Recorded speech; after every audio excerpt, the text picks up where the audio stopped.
want a war, you're gonna get one. Knock at the doors, the trust from my generation. I'll take the fall, the saints across the nation. And it's a sex, the gods, the fakes, the frauds, the messing with me. Come on, come on, come on. Let's get out to the music. Play that fucking music. Listen to my music, yeah.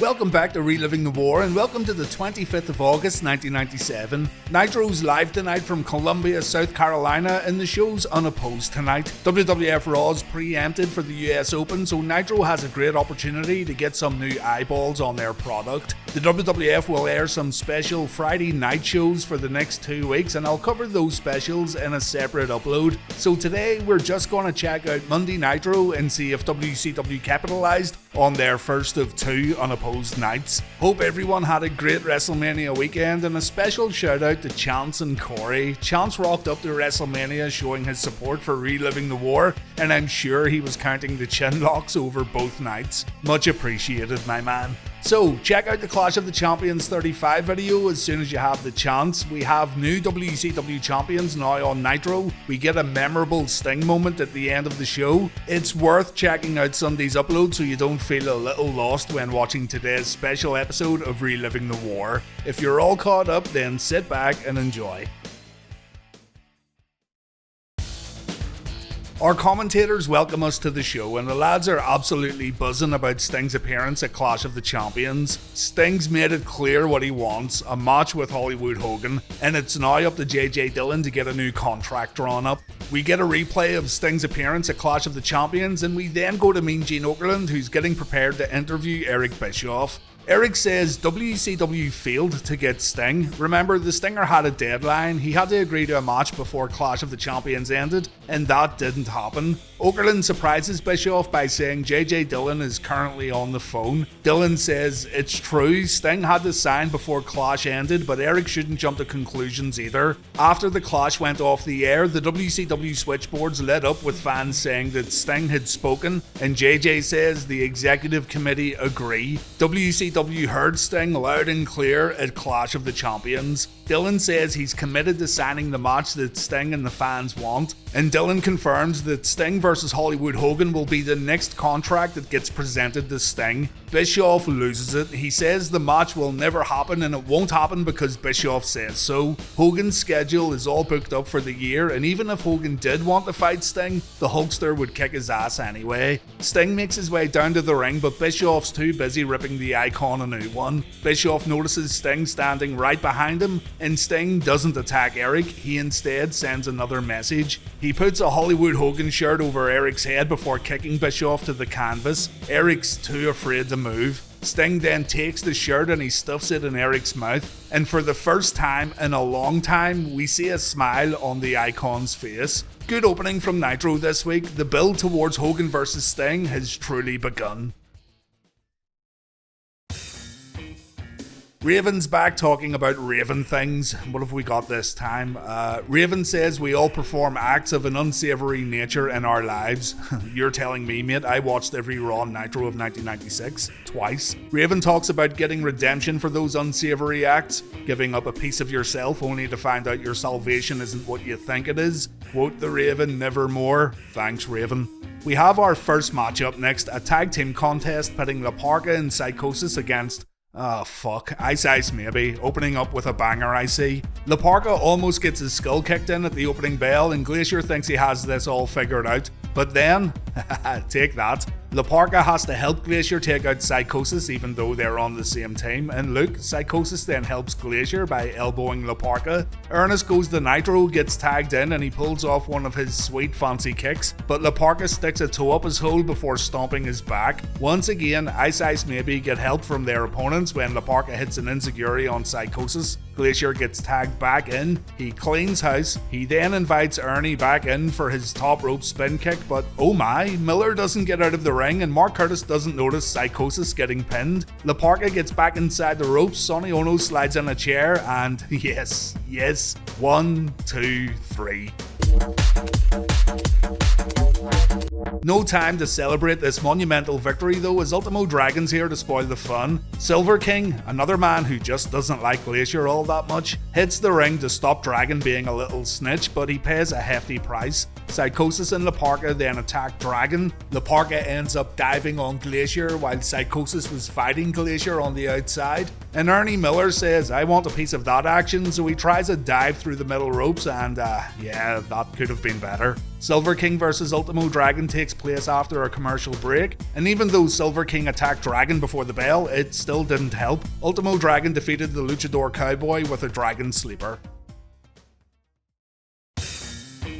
Tonight's main event is a singles match between Randy Savage and Lex Luger, and the Macho Man and Scott Hall come out to cut a promo. Scott Hall says you can't have a party unless the NWO's invited. Hall says the New World Order is the reason why everyone's here tonight, and the reason why everyone's watching at home. Hall says it's time to introduce everyone to the newest member of the New World Order, and it's Diamond Dallas Page. Savage says DDP didn't get a vote from the Macho Man, but seeing as the NWO doesn't have a weak link, then DDP's more than welcome to join the faction. As for Lex Luger, the total package has been in a slump since Road Wild, and that slump's going to continue in tonight's main event. Tony Schiavone doesn't believe that Page is a member of the New World Order, and to get confirmation, DDP cuts a promo after the commercial break. Mean Gene wonders if the Diamond Cutter was intentional at Clash of the Champions. If you didn't heed my advice and watch the Clash video, then to keep you in the loop, Page was blinded by a Macho Man thumb to the eye, and he ended up hitting Lex Luger with a Diamond Cutter. DDP says Mean Gene's ridiculous for asking such a question. Dallas says he would never join Savage and Hall in the New World Order, and he wouldn't hit Luger with a Diamond Cutter on purpose. Dallas says he himself is a stand-up guy, a jam-up guy, and he wanted to talk things over with Luger, but Lex bailed before Page got a chance. Dallas knows that Lex is a jam-up guy too, and Lex is in the building somewhere, so Page wants a chance to talk things over tonight on Nitro. Luger doesn't come out, but Page remains optimistic that he'll speak with Lex before the end of tonight's show.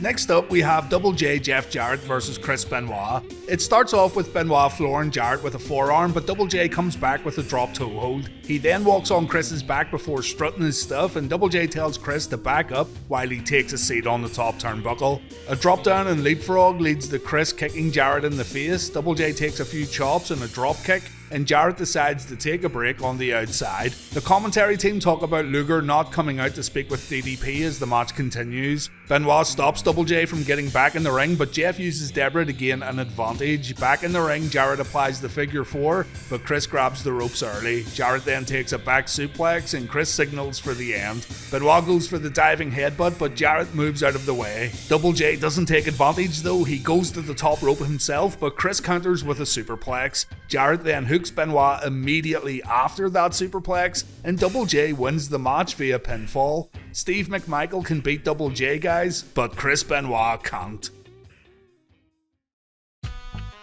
Mean Gene and the Nitro Girls promote the Nitro Party Project. All you gotta do is watch Nitro with your lame wrestling friends and record yourselves watching the show, kinda like folks who do watch-alongs today on YouTube. If you have a sweet party, Mean Gene, Wildcat Willie, and even the Nitro Girls could show up at your house to laugh at your filthy bedroom. Here's a Nitro Party shirt, and it gives the top reasons why you, yes you, should throw a Nitro Party. Number 10, no more Raw and lonely Monday nights.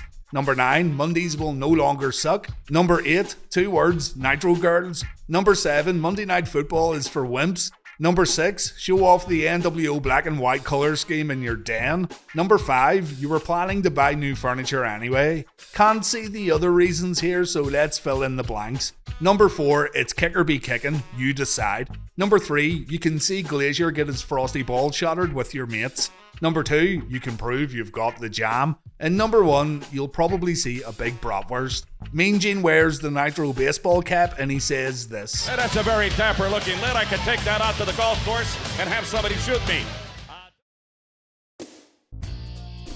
The Faces of Fear take on Wrath and Mortis next, and I really thought they would have kept this one for pay-per-view, but guess not. This is the blow-off match. Wrath and the Barbarian started off. Barbarian wrecks Wrath in the corner, but the big man gets in a few chops too. Vandenberg then grabs Barbarian from the outside, and this allows Wrath to perform a pump kick. Mark Curtis is too busy asking Mortis if he's gonna buy Crash Bandicoot 3 when it comes out in a few months. Barbarian then tries to chase Vandenberg on the outside, and this leads to the Barbarian taking a diving clothesline when he gets back inside the ring. Wrath then walks the middle rope, but his elbow drop completely misses. The Faces of Fear then perform their double diving headbutt, and Mortis has to break up Ming's follow-up pin attempt. Ming decides to hit Mortis with a sit-down powerbomb as punishment, and Wrath gets wrecked in the corner by a Ming super combo. Barbarian gets tagged back in and he hits a face crusher, and then Mortis and Ming get back inside the ropes to do a little work. Mortis gets in all the offense here, plenty of corner strikes. Ming begins absorbing the shots in the middle of the ring, but a spinning wheel kick puts the tough bastard down.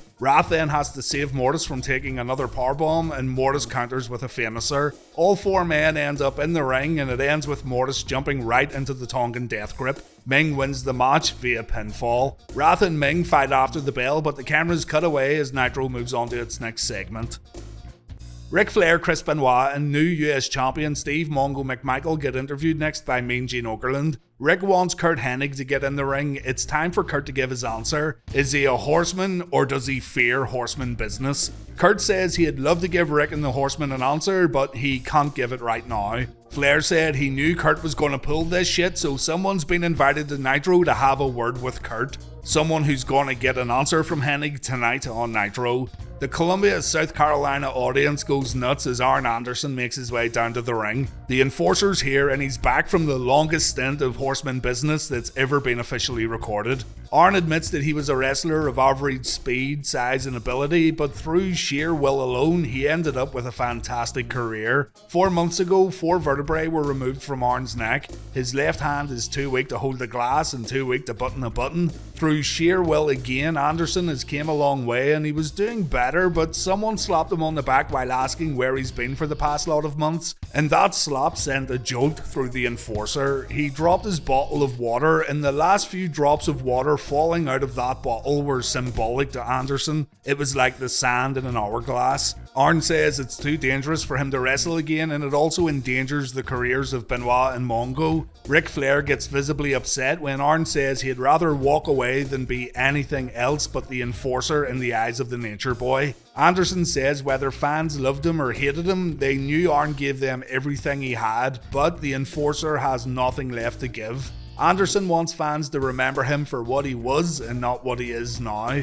But Arn does have one last challenge as a horseman, and that challenge is getting Curt Hennig into the group.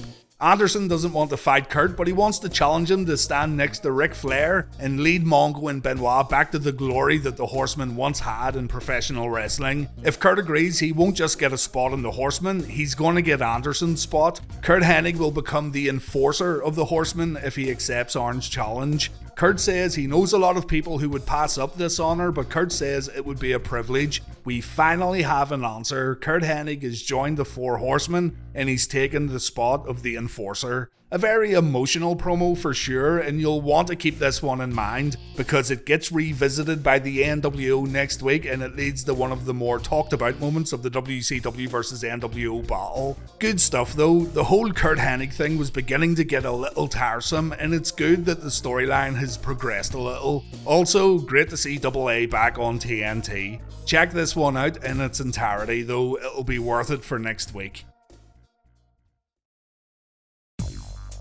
Steve McMichael vs Eddie Guerrero is our next match, and there's no fucking way a Horseman's losing here after that promo. Still, Eddie's gonna give it a damn good try, and his quick offense confuses Big McMichael. Steve isn't sure what to do here. Mongo goes down after a drop toe hold, and Eddie hits a drop kick. He challenges Mongo to get up and fight. The big man absorbs a few knife-edge chops, and yeah, he isn't the quickest to react inside the ring sometimes. Eddie twists his foot on Mongo's face. He scratches and claws at Mongo at the ropes. He sets Steve up for a tornado DDT, and Steve didn't get the memo. He tries to lift Eddie up in the air, and well, this happens. Eddie has balls of steel though as he goes up for a top rope Hurricane Rana, and by God, Mongo takes it quite well. Eddie can't put McMichael away though, and now it's time for Steve to build a comeback. Eddie gets dropped across the top rope before getting lifted up with a chokehold. Eddie then takes a few clotheslines and Mongo performs a tilt-a-whirl side slam. Mongo then goes for a 3-point stance, but Eddie leapfrogs him, and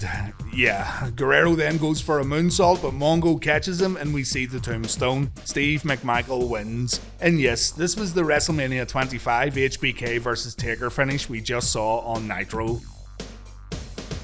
Rey Mysterio comes out for an interview and it looks like he's been badly re-injured. We thought he was 100% for Road Wild, but the match with Conan took its toll and Rey is still out of action. Mean Gene explains that Rey tried his own form of therapy and rehabilitation and it hasn't worked. Rey says he wishes he was in the ring wrestling, but his knee is real bad. Working Road Wild was a bad idea, but Rey's going to see Dr. Andrews in Alabama tomorrow to see what can be done. Conan shows up and he tells Rey to grab a Happy Meal before he gets further injuries, and this line made me hungry. Conan continues to threaten both Rey and Mean Gene Okerlund. He says he's going to rip the mask off Rey's face, but then the Giant makes an appearance and Conan shits himself. Rey says that this right here is family as the interview comes to an end. WCW uniting against these NWO bastards. Speaking of NWO bastards, Bischoff comes out and he gives us some lame Saturday Night Fever before taking over the commentary desk. Tony Schiavone wants to leave with Heenan and Tenay, but Tony has to stay and take a little ribbon about his belly.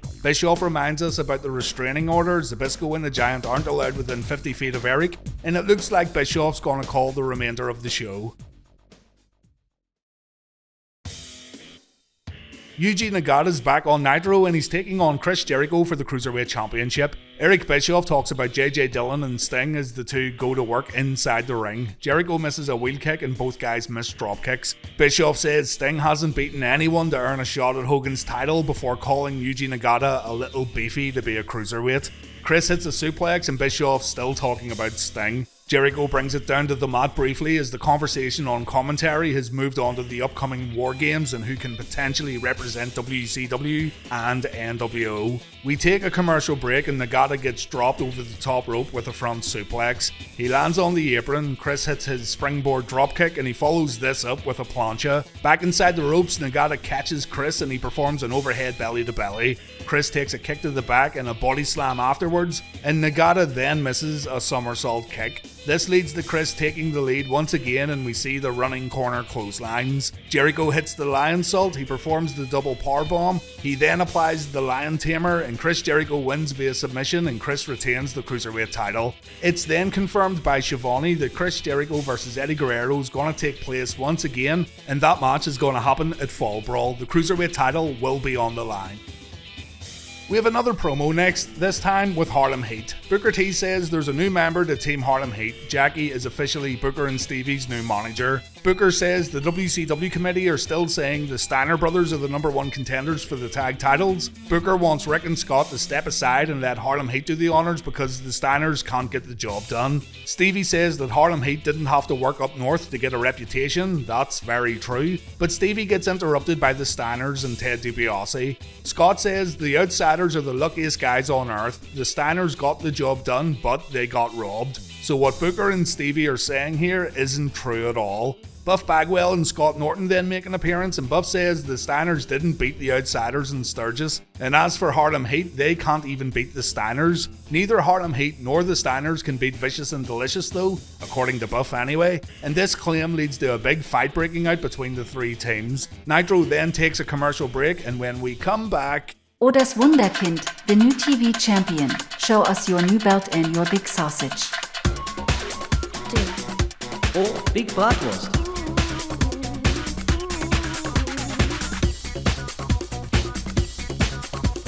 Alex is going to defend his newly won TV title against Dean Malenko, a man who has absolutely no time whatsoever for Saturday Night Fever, obviously. Alex forces Dean to break a hammerlock by getting to the ropes, a headlock takedown from Dean gets countered by a head scissors submission from Alex, and Dean has to stick his head deep in Alex's dirty onion ring to get out of the hold. Alex then flips up and he's all proud of himself. Malenko tries to steal it with a pin attempt, but Alex kicks out.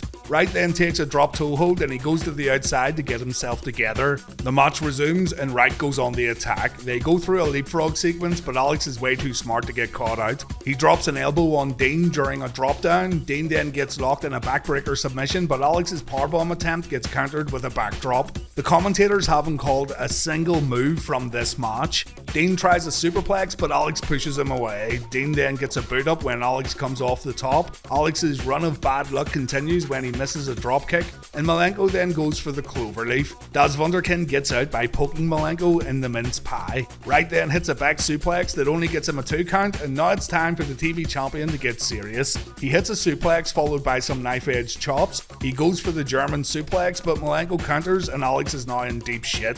Malenko's just about to lock in the cloverleaf, but Double J and Eddie Guerrero hit the ring. It's a DQ finish. Eddie hits Malenko with a brainbuster, Double J locks in the figure 4, and Das Wunderkind lands his diving 1-foot stomp before Guerrero lands the frog splash. Because Alex won a championship, he must now be part of this group, the most forgettable group in WCW history, may I add. I mean, I totally forgot this all happened. It ends with Alex and Eddie kicking the hell out of Dean while Double J struts. It's time for the Nitro main event, Randy Savage versus Lex Luger. We don't know if Lex has had that talk yet with Dallas Page as Lex brings Macho to the ropes. Nick Patrick tries to break the initial lockup and Liz grabs Luger from the outside. This leads to Savage getting in a cheap shot. Randy hits Lex with a running lariat and the total package takes a few boots in the corner. Savage then hits a back elbow as the Macho Man makes it look easy. Liz then gets on the apron and this gives Macho a chance to throw Lex over the top rope. Luger gets his head rammed into the ring steps. Savage also uses the guardrails and the ring post to do some damage. And then Savage just won't let Lex get back in the ring. Randy goes to the outside again and once again he uses the guardrails and the ring post to hurt Luger. Macho then lands a double axe handle from the top, and this match has been incredibly boring so far. Lex has spent way too much time on the outside. Anytime Luger tries to get back in the ring, Macho stops him from doing so, and I get it in the context of the match, but as a main event, the final match you're putting on to hopefully sway some of those Monday Night Raw fans, it's not turning out too well. Around 4 minutes of the match is spent like this, and when Macho throws Luger back in the ring, we've only got around 2 minutes of airtime remaining. Randy hits another double axe handle, but Luger kicks out of the follow-up pin. Lex takes a knee to the back followed by a sleeper. Lex powers out with a back suplex, but it's Randy who tries to pin the total package afterwards. It doesn't make any sense. Lex begins firing up. Macho takes 2 inverted atomic drops. No, make that 3. Lex hits the bionic forearm and he signals for the rack. Scott Hall comes down and Macho gets shoved into the bad guy. Luger gets wiped out here too. And then DDP makes an appearance. What's he gonna do? Is he part of the NWO as teased earlier on, or was DDP being honest during his interview? Well, DDP goes to help Luger, but Lex puts DDP in the rack, and that's how Monday Nitro ended. We'll have to tune in next week to see if this was intentional or not, but yeah, a pretty bad main event this week and probably the worst match on the card. Nitro got a 5.0 TV rating this week, the most people who ever watched a Nitro broadcast so far in the Monday Night War, and I thought they'd done a pretty good job this week with the main event being the only real disappointment. The rating proves though that Monday Night Raw fans tuned in this week to check out what WCW had to offer, and I don't think many fans would have regretted their decision. It wasn't a bad episode of Nitro. The number does dip slightly next week though, but that could also be because next week's show is another special 3-hour episode of Monday Nitro. WCW sure were taking every advantage possible while Raw wasn't being broadcasted on the USA Network. So that's this week's show over, guys, and hopefully you enjoyed this special episode of Reliving the War. Next week we'll take a look at that 3-hour Unopposed Nitro, and the week after that we'll check out the Friday night WWF shows that aired instead of Raw. I know it's a change from what we usually do every Thursday night, but this way I can cover everything with a little more detail and keep the videos coming at a consistent rate. But thanks for watching, everyone. I hope to see you all again next week for another special episode of Reliving the War, and take care.